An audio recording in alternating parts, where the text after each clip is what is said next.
Hello, and welcome to another reading from the book, The Faith I Live By, a daily devotional.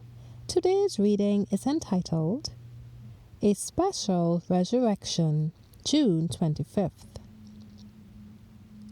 And many of them that sleep in the dust of the earth shall awake, some to everlasting life, and some to shame and everlasting contempt. Daniel 12, verse 2.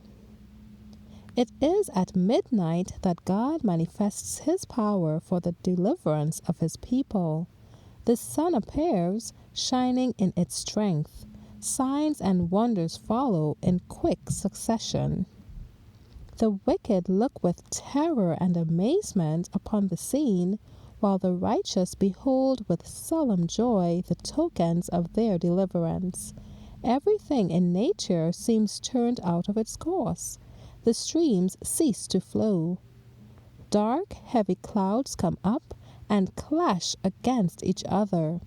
In the midst of the angry heavens is one clear space of indescribable glory, whence comes the voice of God like the sound of many waters, saying, "It is done." Revelation 16:17. That voice shakes the heavens and the earth. There is a mighty earthquake, such as was not since men were upon the earth, so mighty an earthquake and so great. Revelation 16:18. The whole earth heaves and swells like the waves of the sea.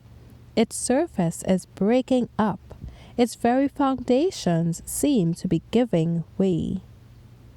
Graves are opened, and many of them that sleep in the dust of the earth awake, some to everlasting life, and some to shame and everlasting contempt. Daniel 12, verse 2.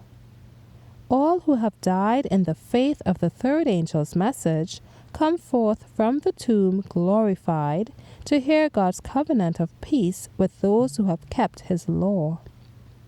Those who have died in faith under the third angel's message, keeping the Sabbath, came forth from their dusty beds.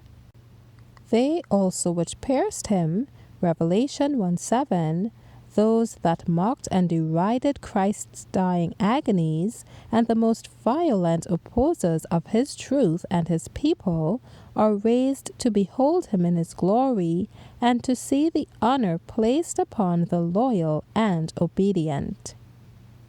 The voice of God is heard from heaven, declaring the day and hour of Jesus' coming, and delivering the everlasting covenant to his people. And when the blessing is pronounced on those who have honored God by keeping his Sabbath holy, there is a mighty shout of victory. Thank you for listening today. I trust that you have received the message God had in store for you. God's peace be upon you. Maranatha.